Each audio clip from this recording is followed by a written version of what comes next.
Thank you. Okay, thank you, Doc. Very quickly, I'll let you know what the next meeting is. It's June 6th, and it's by Tom Martin, who is a publisher and a Colorado River historian living in Flagstaff. And the subject is Through Grand Canyon on a Thule raft or a reed raft, or are you nuts?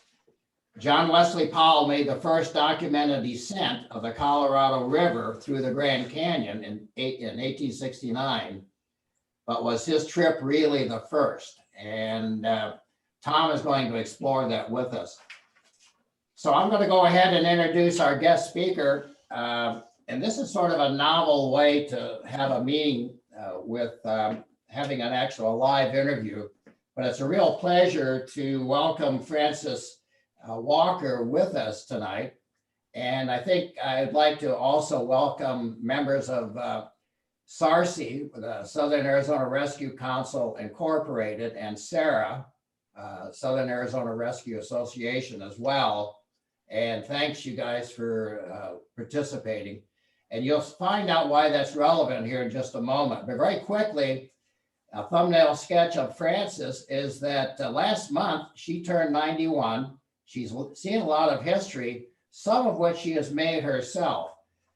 She moved all over the state, was born in Phoenix, moved all over the state. Her stepfather was a contractor. And but she graduated from the University of Arizona School of Engineering in civil engineering. She wasn't the first woman, but she will become the first woman hired as an engineer by the Arizona Department of Transportation. And she will have broken a glass ceiling on that. And we will come back to that in just a moment or two. Francis got involved in urban search and rescue through the American Red Cross in the late 1950s. And this was, of course, in the middle of the Cold War with Russia, and civil defense was quite a big deal in those days. But she ended up becoming the first woman president of SARA, Southern Arizona Rescue Association. And I will refer, and she will too, I'm sure, the acronym SARA, but it stands for Southern Arizona Rescue Association. But she was the president of SARA for 10 years, but excuse me, more importantly, there were 30 other mountain rescue teams all over the West, Northwest, and she was the only female president during that entire time. So again, she sort of broke a glass ceiling in that regard as well. And then she also was around when the Southern Arizona Hiking Club began in 1958. And I don't think she will claim that she was actually at the very first meeting. No. But she was also very prominent and very involved with the early hiking club. So having said that, first of all, Francis, do you have any introductory comments you want to make? Or? Well, I was very fortunate to associate with some very, very good people. Does that include us or what? Oh, yes, that includes you and Michael. Okay. Yes, members of SARA, the hiking club, the Red Cross, civil defense, other search and rescue groups, different organizations over the years. So I'm assuming that people can hear well enough. And the format is sort of, I'm going to ask her some questions. She's already seen the questions, and it's not like she's totally unprepared for this. Since she lived through all of it anyway. So one of the first questions has to do with SARA. And let me back up. I think we can take questions at the end of the program, or you can write in questions in the chat section of the Zoom program. If you got some questions specific to something that Francis has said. Yeah, amen. So let me backtrack. So Ray Neal was a contractor in the middle 1950s and is considered the father of SARA. And both you and Ray were involved in civil defense, which focused on urban building searches in those days because of the Cold War. But then Ray decided to branch out. Can you tell the group a little bit about the founding of Sarah and with Ray Neal particularly? Okay, I'll give you the Reader's Digest version. Ed Kress was the chief of rescue. Ray was the assistant chief. Bob Ambrose was an architect. And Bob usually knew when a building was going to be demolished so that we could have some actual building rescue practice. And we continued that after Sarah was formed. We did building rescue. In fact, Sarah went to the Supreme Cleaners explosion. Well, keeping people active in civil defense while we're waiting for the bomb to be dropped. Of course, we're all going to be vaporized anyway. Ray came up with the idea, why not go search for these hunters that got lost each year? And so civil defense did go out a couple of times. Unfortunately, the man who oversaw the area of which Tucson Civil Defense Unit was included objected and said, no, that's not your goal. You're supposed to stay in Tucson and wait to rescue people. So Ray suggested, along with Ed and Bob, well, why don't we form a separate group? And we'll do the searches, that group. And then when it's building rescue, civil defense will put on their little white uniforms and their white bump caps, and we'll do the building rescue. There was a lot of personal conflict going on here between Ray and some other people. Sarah meeting was held.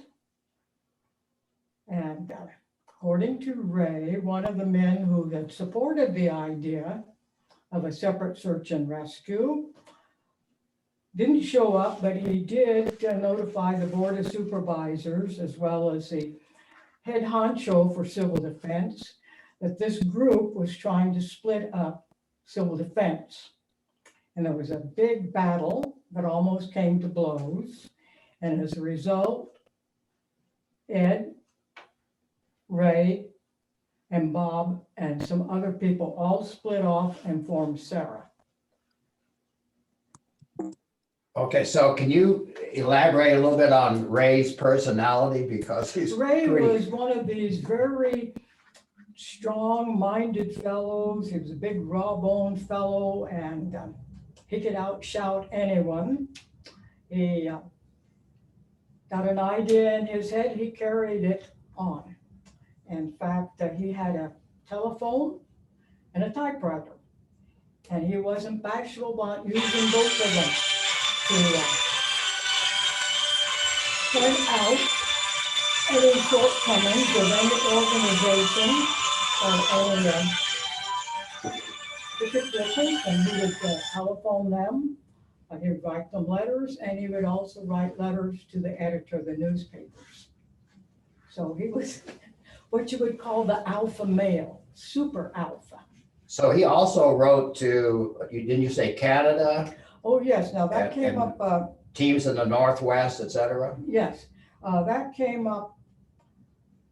Sarah had done some local search and rescues prior to November of 1958.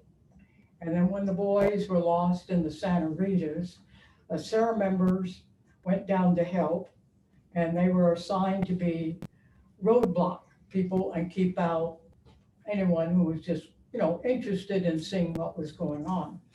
And so it was after that search and various things that happened that Ray started writing to search and rescue groups and people in Canada and England, and saw the need for a different type of training, which included getting hikers involved that would know the trails rather than relying on hunters.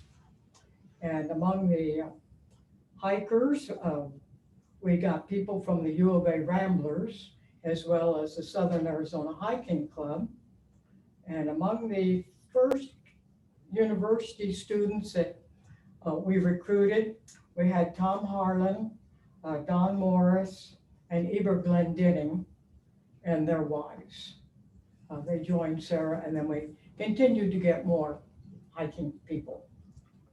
So there were a number of women at the beginning of this program also, including Ruth Neal and Peg Cress and Mrs. Ambrose. I don't remember her first name. Louise. But so it wasn't strictly a male-dominated Oh, no. endeavor.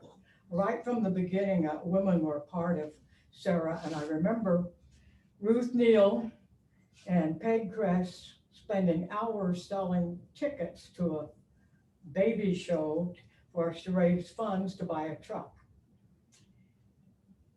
The mamas of those babies, some of them were vicious. I would not recommend raising funds with a baby show ever again. Well, I think that, and that might have been the one that Sheriff Walden Burr was a judge. Yes, he was.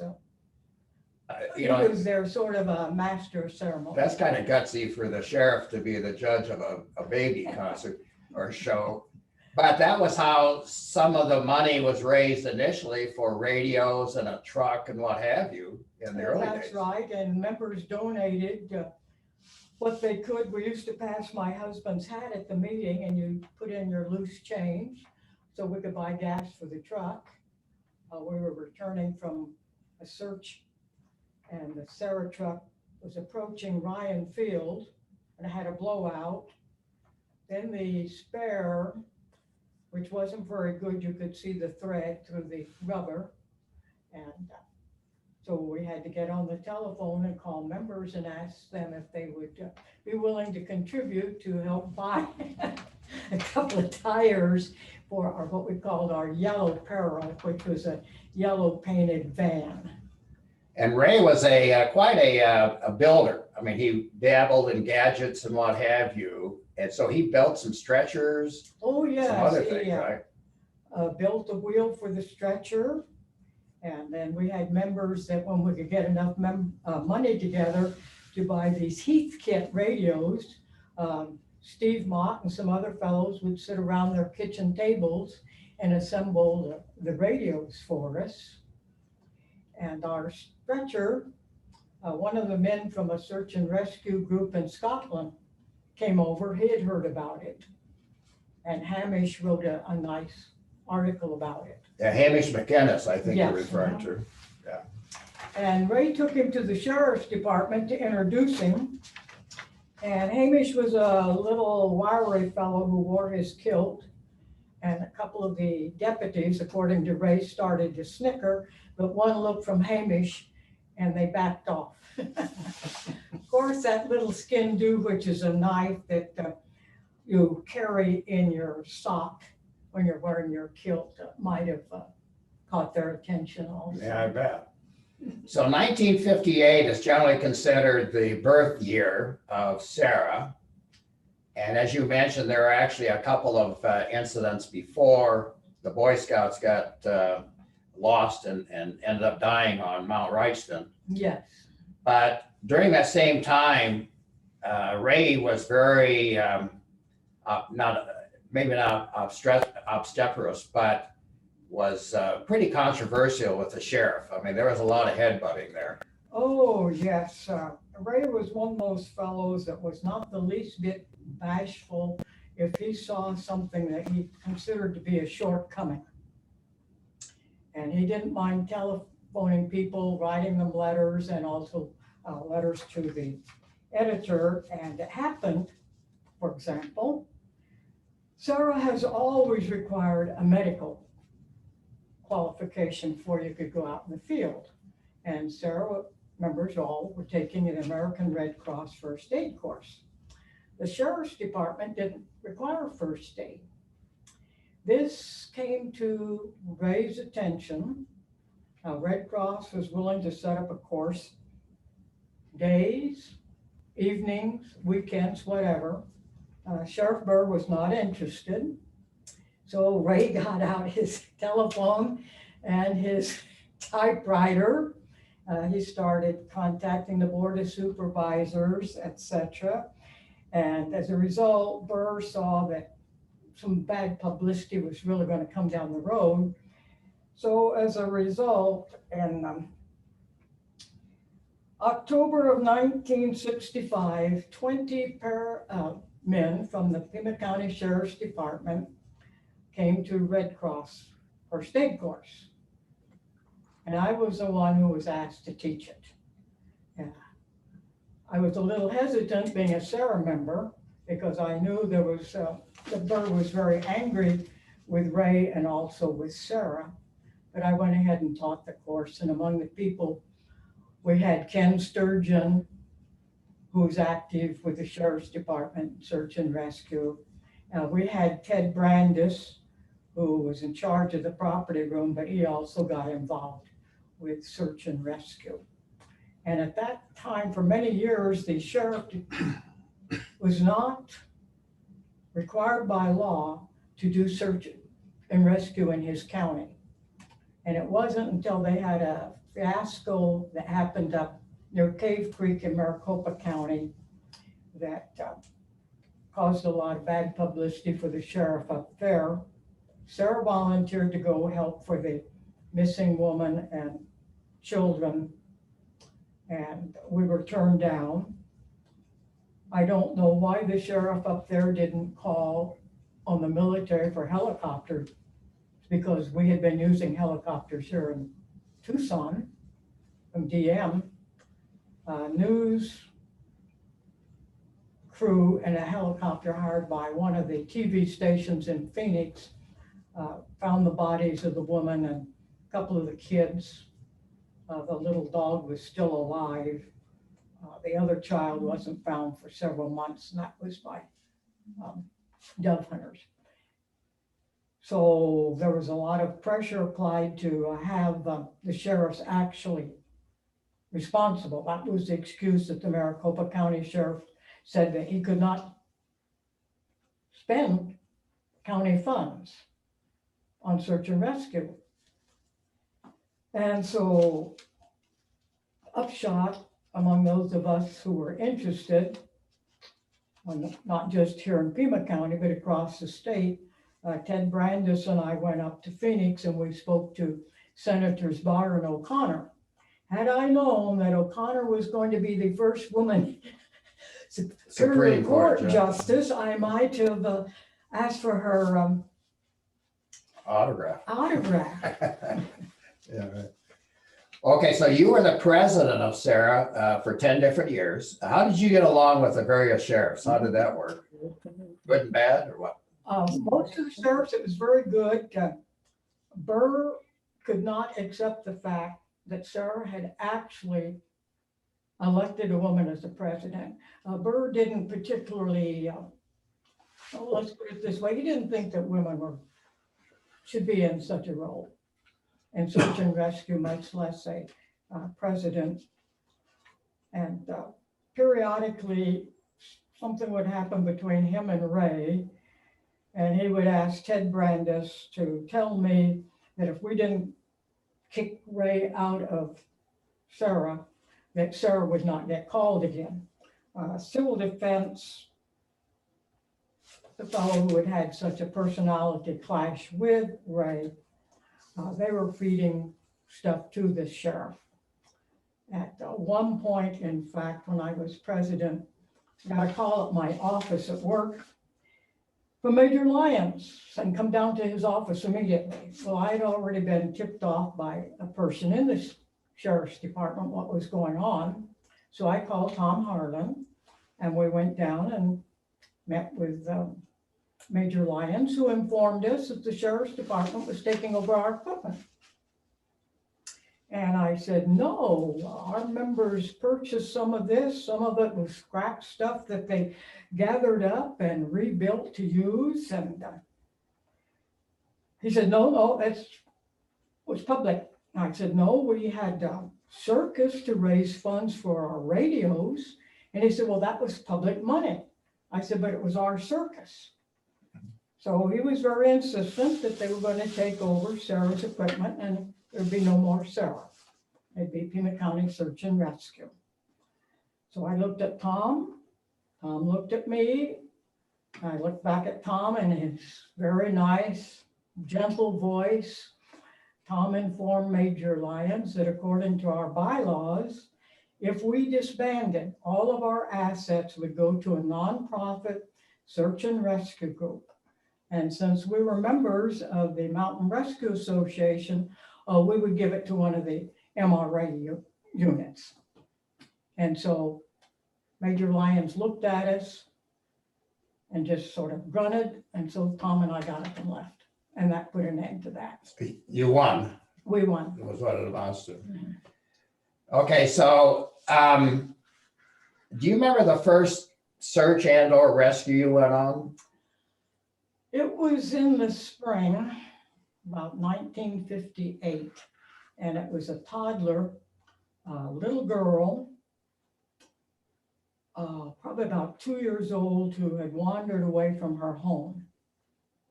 The weather was nice during the daytimes, but it got cool and cold at night.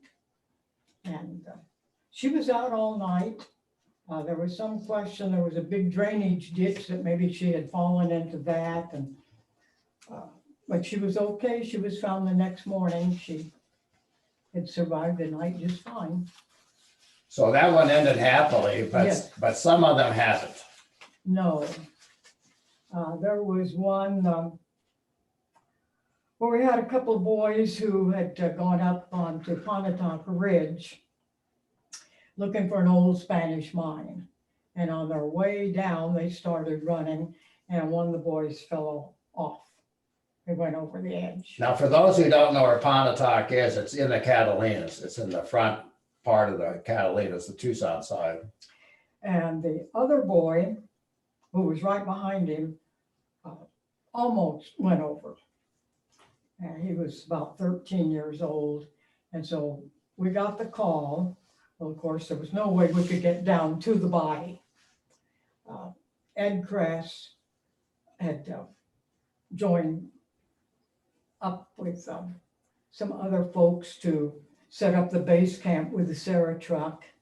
And we had a generator and a coffee pot going. And I took the 13-year-old home. And that really bothered me because he had witnessed what happened to his friend. And I wondered how that was going to affect that boy in later years. It turned out that the military sent a helicopter out with a hoist, and they lowered a fellow down to retrieve the body. So at least 35 people have died at Take Verde Falls over the years, so since 1946 to about not too many years ago, actually. But there was an interesting recovery that you participated in there. One of it involved a snake. Yes. Well, that was October 1964. We received a call for a gunshot victim. Two boys had a rifle. They'd gone down to the falls to, I guess, just target shoot. On their way back up, climbing out of the canyon, they got the rifle discharged and went almost vertically up the fellow who was above. And I arrived. Deputy had a heart attack, incidentally, on that one. Another deputy, as I came up, Ray grabbed me and pulled my pack off my back, and he started putting the medical pack on my back. Told me to take it down for Dr. Simons. And the deputy said, "Oh, you can't send a woman down there." Well, Simons and I started down. We met Tom Harlan. Tom had long legs, so I knew he could get the med pack down faster than I could. So I took the radio to run a relay. And I crossed over, it was very steep, rocky slope, and I was braced against a slender Palo Verde tree. And well, it turned out to be a body recovery. So we set up the winch, and civil defense was called out for extra manpower. And they were crossing up above me and kicking rocks down. There was a rattlesnake in the rocks, and he was not happy. And as the rocks would come down, he would start rattling. Then he'd be quiet, and then some more rocks would come down, and he'd start rattling as he got closer and closer. Fortunately, he didn't end up in my lap. But we had it was a long, long haul out using the winch. Yeah, and as you said, the young boy ended up dying. I mean. Yes. Yeah. Well, Bud Simons said that even if he'd been on the front door of the emergency room, the injury was such that they couldn't have saved him. Yeah. So you mentioned you mentioned Dr. Simons, and there's a what I thought was a very interesting story with Ray Neal, Tucson Medical Center, and Dr. Simons. Yes, that was probably early 60s. We had a call that there were some teenagers fooling around at Seven Falls. It was a very stormy night, and we got word that one of them had fallen, and the description, it sounded like an open fracture with massive bleeding. So Ray went zooming over to TMC, and he runs in and a big loud voice says, "I need a doctor and some blood." And Bud Simons was just coming off from his rounds, all dressed in a nice suit, white shirt and tie, expensive dress shoes. And he asked Ray what he could do. And so Ray told him the situation, and Bud said, okay. So we got everything together, and Ray had a canvas rucksack. So they put the stuff in there, and Ray drove him out to the trailhead, and Bud went in the rain, got to the stretcher. The stretcher crew couldn't imagine what Ray was doing, bringing in this man dressed that way that looked like a drowned rat. But took right over, examined the patient, started a transfusion, and was holding the bottle up. And people would offer, to hold it for him. No, he stayed right there at the head of the stretcher and took good care of that young man. So Sarah has been really lucky over the years to have some very willing and gracious medical professionals assisting, not only physicians, but paramedics and nurses as well. But Dr. Simons, Bob Hastings would be another doctor. Bill Scott was another, yeah. And also Chuck Pullen. This was before they had paramedics, and periodically at the SARA meetings, we would have IV training, and Bill Scott and Bud Simons would have all these disposable needles and tubing and normal saline, and they would give a demonstration, and then we would give IVs to each other. It was not a very popular meeting among our members. Hastings was a little bit leery of having lay people do this. Chuck Pollen, he was a pediatrician, and so he taught us how to give each other shots with normal saline. And then he was the one who arranged with the nurses at TMC, no matter how many years experience you had, if you went to work at TMC, you had to go through this IV training with these particular nurses. So he arranged for us to go over and have those of us who are willing to stick needles into people. We went over and went through the training and stuck needles in each other.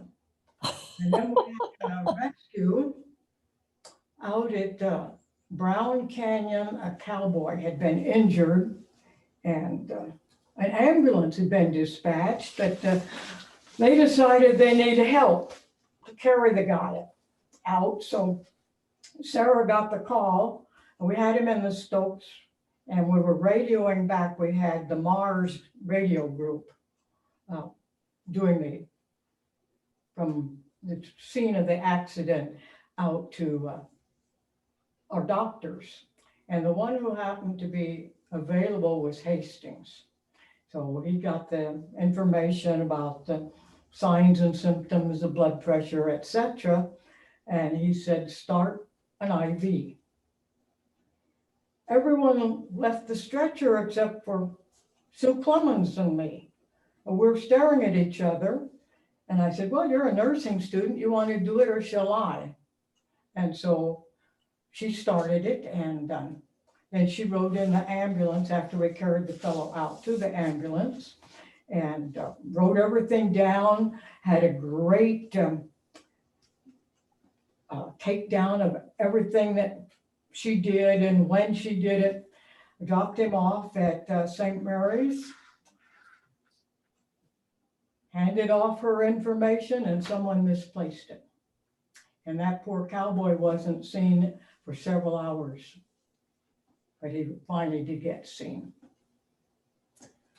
So you mentioned the nursing student. I forgot what you just, her name. Sue Clemens, Oh, she Sue was Clemens. Scott Clemens' wife. Yeah. But there are other women. Any stories or anything you might Oh, want to say yes, about the early women? Marcia Lynn was a very strong hiker. She's only about maybe 5'1" or 2. And I remember we had call out in Sabino Canyon up towards Hutch's Pool, and civil defense fellows showed up. And of course they bypassed her.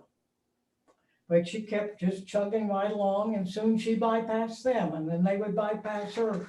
And then finally, they just sat down and rested and let her go on. She was very strong. Joanna McComb was a very strong hiker and also a very good climber. And we had Lorna Glendenning and Anita Harlan, Tom Harlan's wife. And they were all very strong, good people.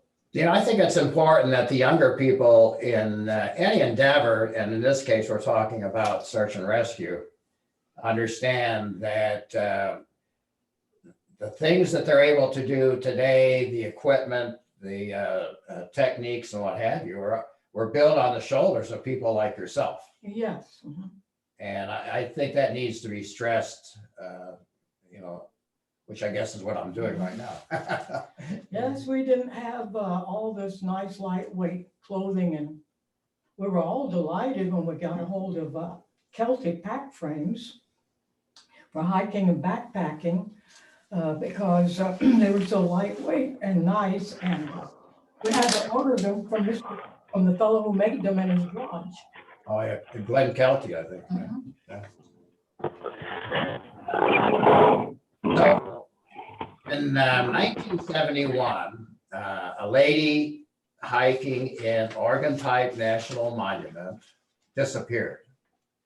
And I think you told me that was the first time you'd ever been in a helicopter, but she's never been found. That's right, and I've always been very bothered about that. She'd been going to the national parks and monuments, gathering up information. She was a student, and this was to be her last stop. She'd spoken to the ranger, and she told him she was going to go climb Aho Peak. And at that time, the trailhead for Aho Peak was considered to be more of a remote area. Now, we do know that she got up to Bull Pasture because she had a little note that she left up there. Now, there's a question, did she fall?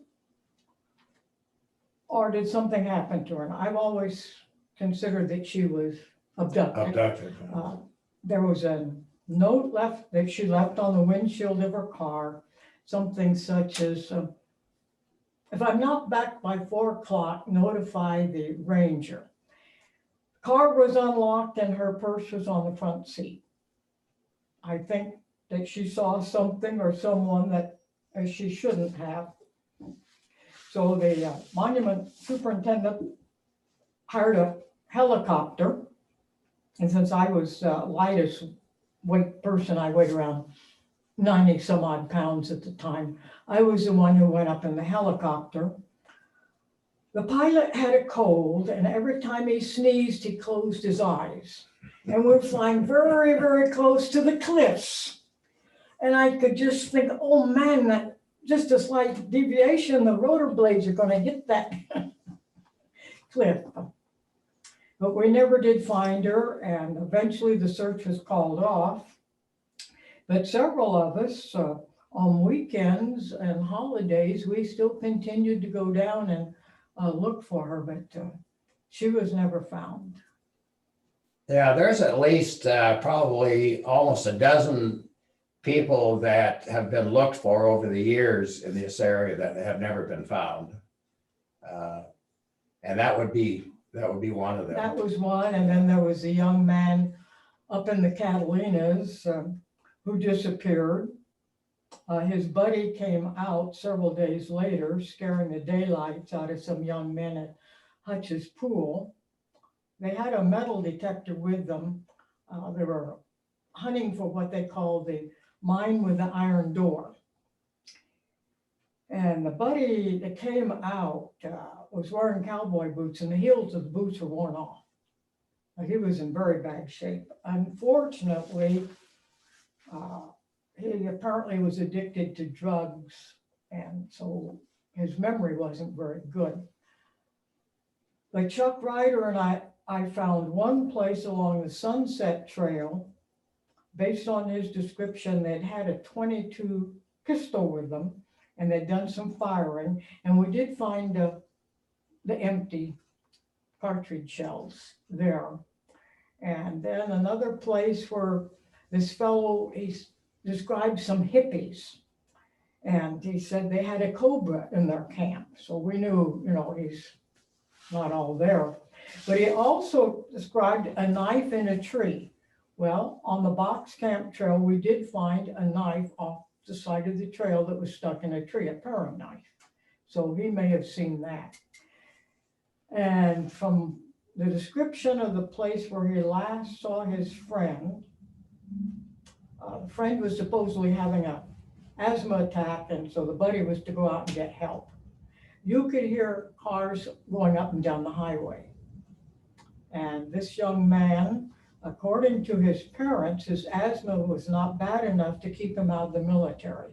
And he was supposed to show up in the near future for a physical for the draft. And for years, his parents contacted Ted Brandis to see if anything had ever turned up about him. Yeah, Ted Brandis was a sergeant, the sheriff's officer that was working with search and rescue in those days. His main job was being in the property room, but whenever there was a call out, he came out to represent the sheriff's interest. So I'm going to switch gears here just a little bit, but before I leave search and rescue, are there any last comments or some incident that maybe still bothers you a lot, or is there anything that you'd like to say before we go to engineering a little bit? Well, I think you have to admit that no matter how hard you try, you're not always going to be successful. So all you have to do is just do your best. Yeah, well, and I'm sure you're very proud of your time with Sarah. Certainly the 10 years as president of Sarah. Oh, those were rough years with the sheriff's department. Yeah. And then after Burr, we had Dick Boykin, who really began to put the sheriff's department on the road to being real professional, kind of getting away from the good old boy days. The good old boys, yeah. So a couple of years ago, Francis was inducted into the University of Arizona's Hall of Fame in engineering. And I guess largely based on maybe being the first woman with ADOT. Yes. Is that right? Mm-hmm. So you broke a glass ceiling with engineering, certainly in Arizona, as far as ADOT is concerned. So what was it? Why did you get into engineering to begin with?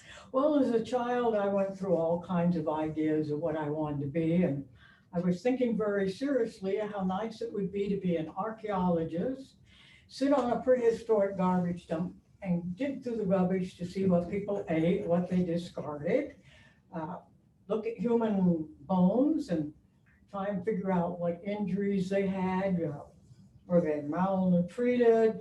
Did they have diseases, etc.?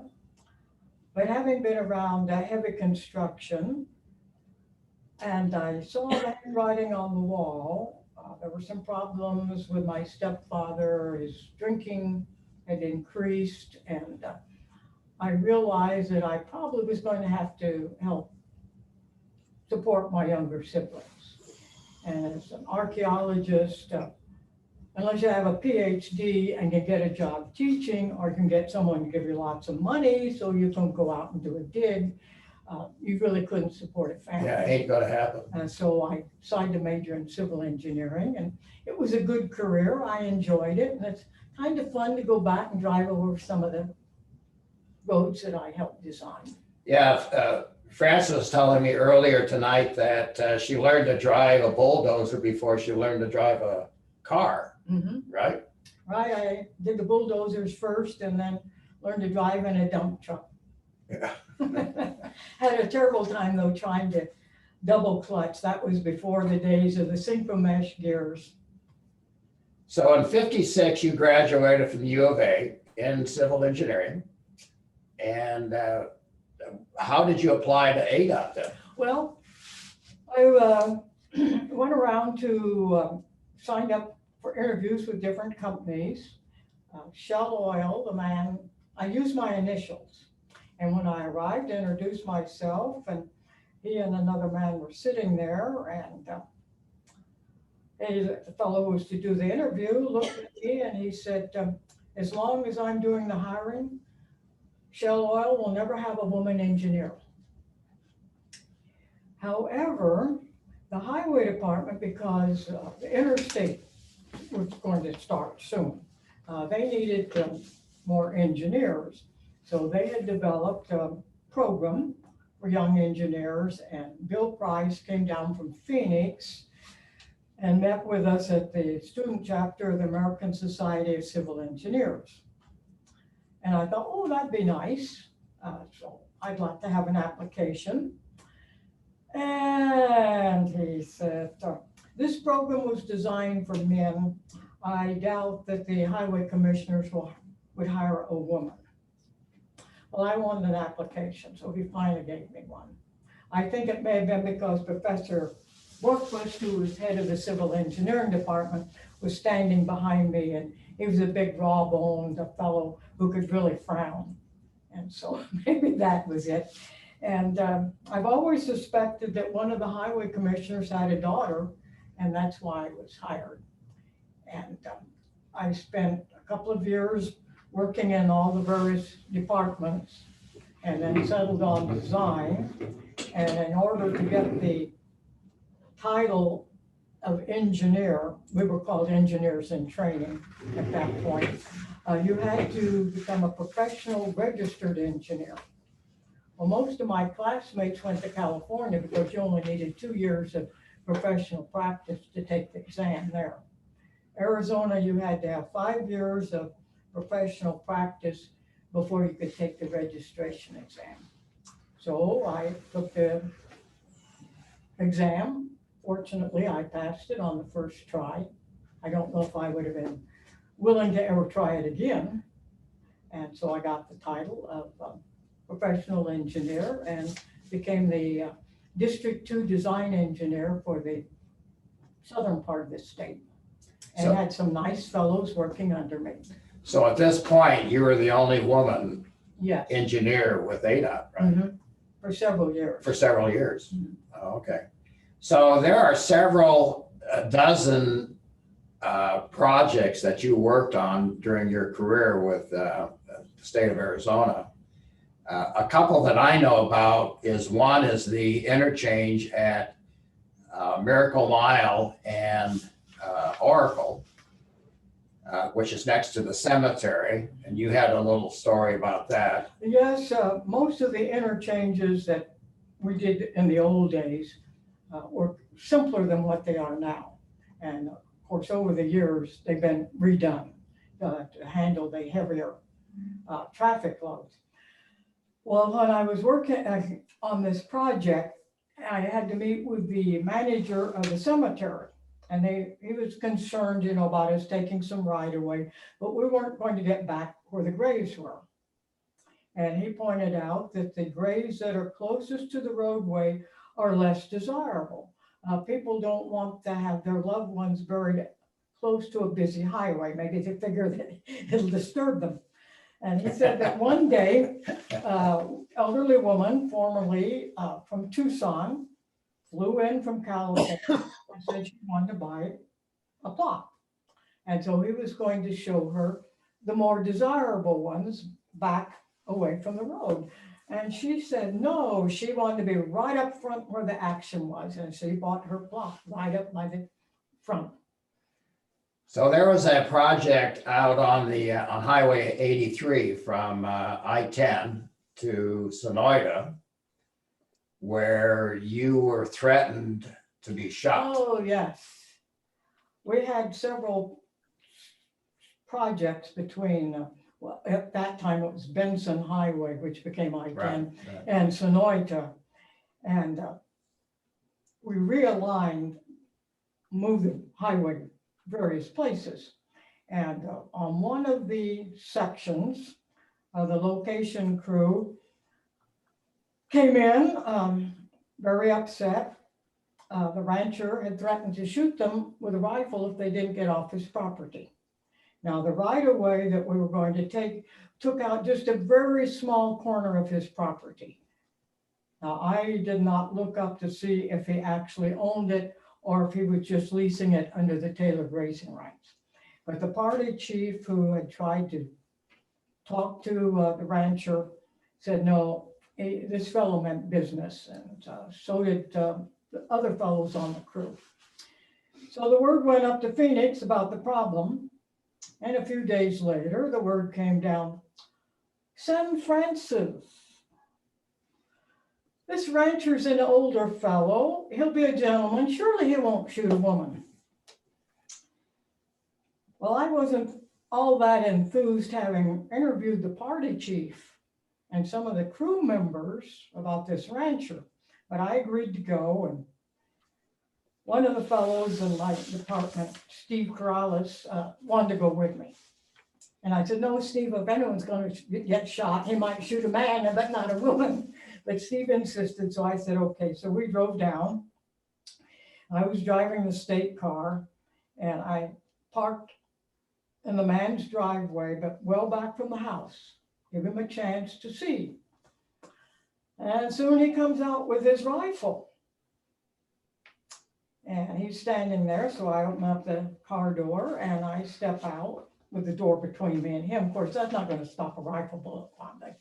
But he could see here's a woman, so he starts walking forward, and I get around the car door and I tell Steve stay in the car, but he didn't. So we meet about halfway between the car and the house, and I introduced us and said I would like to talk to him about the realignment of the road. So he invited us in.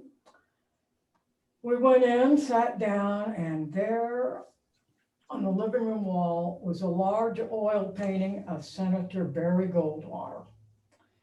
And I thought, uh-oh, because politics played a big role in those days.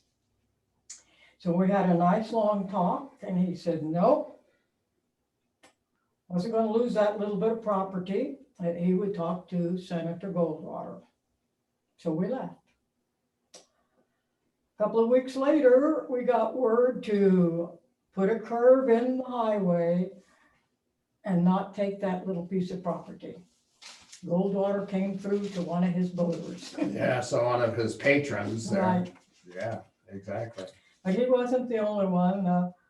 There were other state senators as well as federal senators that got involved and resulted in us having to change alignments at some points. So that we don't go over too long on this, Francis. First of all, I want to recognize your contribution in terms of breaking some of these ceilings in engineering and search and rescue. That certainly needs to be remembered and recognized. But I also want to very quickly, before we maybe go into some questions, perhaps some people have got some questions, is to have you very quickly talk about the Piper 7, your bagpiping group. Oh, one of the first bagpipe groups I belonged to was the Seven Pipers. Yeah, 7 And, pipers. We had various competitions we went to, and we also performed at Tucson Meet Yourself. I did not bake the shortbread. Some of our pipers and their wives did make the shortbread. I helped to make the meat pies, and those were frozen. And then we would reheat them at Tucson Meet Yourself. We had an electric stove with 2 ovens. And I always chose to heat the meat pies because I knew it would be cold at night. And my husband Walt would work in the little booth selling meat pies, shortbread, and iced tea. And that's how we helped to raise funds. And the Seven Pipers, like many piping groups and dog clubs, had its ups and downs. And so at one point when it was down, I started getting involved with other groups. And then several years later, I was attending a funeral of one of the pipers. His ashes had been sent down from Nova Scotia so that he could be scattered in the rose garden where his first wife's ashes were scattered. And there were a number of women there, widows of pipers and drummers, the groups I belonged to. And one of the women walked up to me and said, "Frances, you're the last piper standing." And I got to thinking, oh my word, she's right. Yeah. Well, again, I just want to thank you for your contributions in these different disciplines. I think we need to mention, you mentioned Walt, and he passed away in 1993. Yes. But he was I guess, an internationally recognized metallurgist at the Yes. UA. And he started out, really got into metallurgy through a 4-year apprenticeship at the Mare Island Naval Yard, becoming a journeyman molder. The war was on.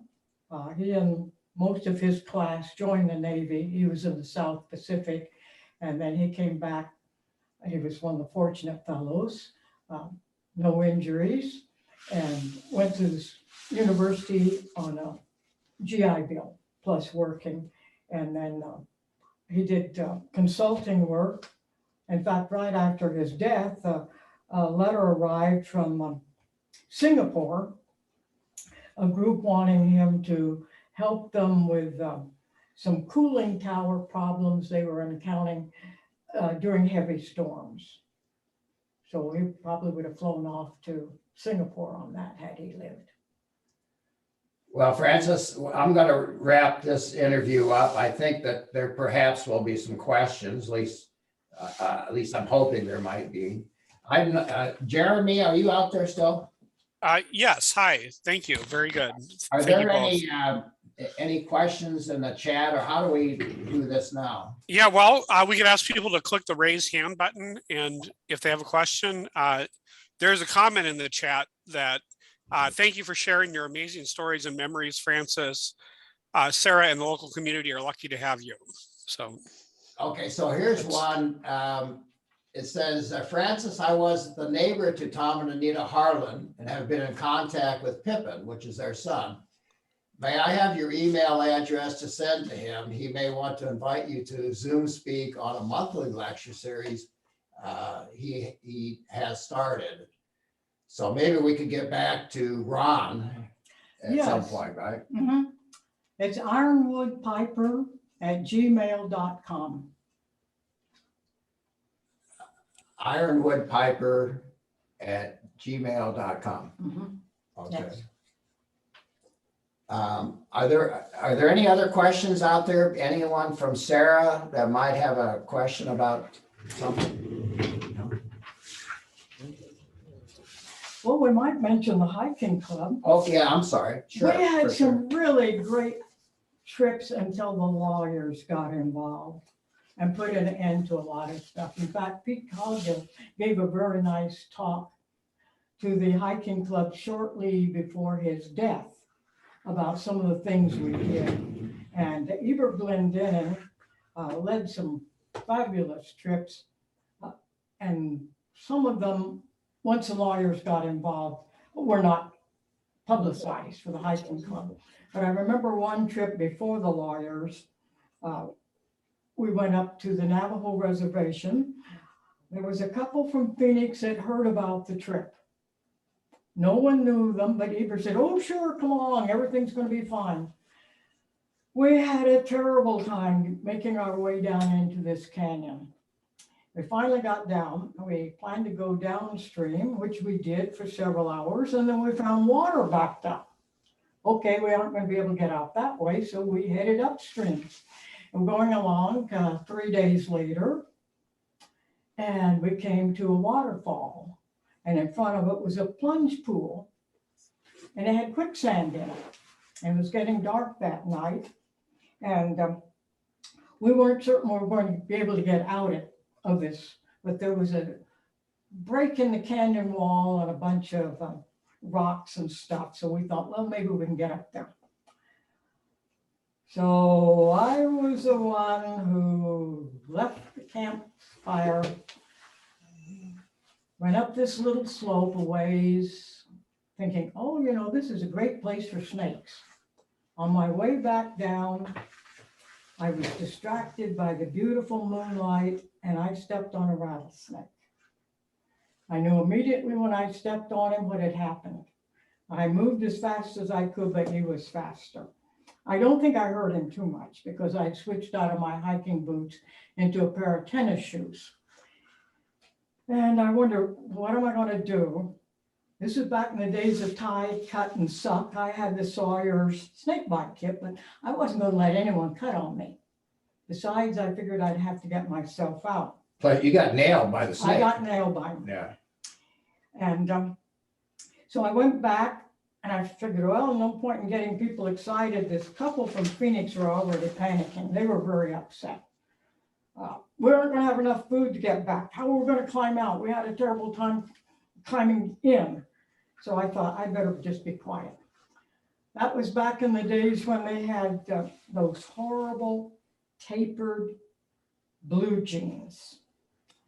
And I had a new pair, stretch denim ones, which luckily were a bit large for me. So I put those on, got in my blue sleeping bag, and I was in the habit of getting up first in the morning and starting the fire and heating water. And I thought, I guess the snake venom must have been affecting my mind, because I remember looking up the stars and giggling to myself, man, if I die, they're going to wake up. There's going to be no fire, no hot water. They're going to come over to tease me, and they're going to find a little blue corpse in a little blue bag. So we got back to Flagstaff following night, and I thought, well, no point in seeing the doctor here. I don't know anyone. I'm still okay. Got home, woke my husband up. He wanted to cut the jeans off. I said, no, they were new. It took us a long time, peeling them down. Got in to see the doctor, and the nurse looked at my leg and she said, oh, you've been playing with snakes. Then she looked at the swelling, which was all the way up the groin. I was wearing shorts. And she said, now we know what you'll look like when you gain weight. Well, you obviously survived it okay. Yes, I was very fortunate. He didn't give me very much venom. He was a polite guy. I guess he figured I was too big to swallow. Yeah. And I guess you and Walt had met on a hike in 1950, the beginning. Yes, we were both members of the U of A Ramblers Club. And then we were not interested in each other, but my roommate considered herself to be quite a matchmaker. And she was bragging about the number of couples she brought together. And one of the girls listening to her said, you're not such a hot matchmaker. Your roommate's not even going steady. That was like waving a red flag in front of a bull. So Betty enlisted the aid of some of our mutual friends, and they kept throwing Walter and me together. And He got his GI Bill checked and he decided, well, take me out to Caruso's for spaghetti dinner. That'll get them off our backs. Well, that was a mistake. They really went to work and they were right. A few years later, we got You married. got married. Poor Walter. At first, when we went backpacking, I carried most of the weight. And then as time went on, gradually I put more and more on his. And then we were on a Navajo trip. I had a very light pack and they were passing the packs up tied to a parachute cord. And I saw them take my pack and I yelled, wait, wait, wait. And they threw it up. Walt saw it and he said, we're going to have pack inspection tonight. Because, I've been lifting it up like, oh man, this is so heavy. Oh, I can hardly get it on. I wouldn't let him touch it, but I'd shifted most of the weight over to his. So he got wise to it. Well, I can't thank you enough, Francis, for letting us get involved in your life a little bit. You are a real treat to have worked with here lately. I've enjoyed this. It's been fun. Spent some time, and so on behalf of the Westerners, and I'm sure on behalf of Sarah and Sarcy, I'd just like to thank you. I don't know, I guess there's a few more questions here. Butch, I have one question. Yeah, go ahead, Doc. When did you become a member of the Westerners, Francis? Oh, it was after you allowed women. My husband would come home and tell me about the wonderful program and the biscuits and honey at the student union building, and no women were allowed. That was about 1988, 89. And then the Adobe Corral was formed and we joined that so that I could attend their meetings. But they were having problems getting meeting places at that time. And then when the Westerners finally agreed to let women join, well then Walter and I both became members. Thank you very much. Thank you. So here's one from, this is from Chuck McHugh, retired from the sheriff's office, among others. Francis, you gave me my first aid training back in the late 60s. A special thanks. It's come in handy over the years, Chuck. Oh, I'm glad you put it to use, Chuck. That's good. I have a picture of you and some of the young fellows somewhere in my files. I'll see if I can find that. I used an old Polaroid camera, so I'm not certain if the photos are still any good anymore. The slides that I took when I was using a Kodachrome, those lasted, but I got involved with Ektachrome so I could develop them myself. And unfortunately, Ektachrome faded. It did not last. So Yeah, all my that's terrible. early slides using Ektachrome are just gone. Well, over the years, Sarah's been, again, blessed not only with doctors and other great volunteers, but some good, excellent sheriff's liaison. Chuck McHugh would be one of them, beginning with Ken Sturgeon and Ted Brandeis and Rick Sturgeon, et cetera. Yes, we did a good job of training them. Yeah, well, and they probably would be the first to admit that, so. Well, Francis, I guess it's, maybe time to sign off. There aren't any other questions unless somebody has written in. So again, thank you very much for taking the time out and representing the Westerners and Sarah and everybody else. So, Well, thank you for setting this up. well, no, it's. And Michael for his expertise in knowing which button to click and what to change and the like. Well, Jeremy, I guess we're done here. All right. Excellent. Thank you very much. Very, very enjoyable conversation and informative. Thank you. Well, thank you, everybody, for showing up, and thanks for the Sarah and Westerners that participated as well. So thank you, guys. All right. Thank you, Jeremy. Yeah. All right. Yeah. I'll just defer to our sheriff here. Anything else you'd like to do before we end? Yeah, on behalf of the Westerners, Francis, I'd like to join everybody else in thanking you for your reminiscences. They're really quite fascinating. And Oh, you're Butch, welcome. I enjoyed it. thank you, Butch, for arranging it for us or for everybody. All right. Francis, Good night. Good night, Francis. All the best. See you on D-Day. All right. Okay. All right. Bye, guys. Good night. Thank you. Thank you, Jeremy. Thank you, Bye-bye. everybody. Good night. God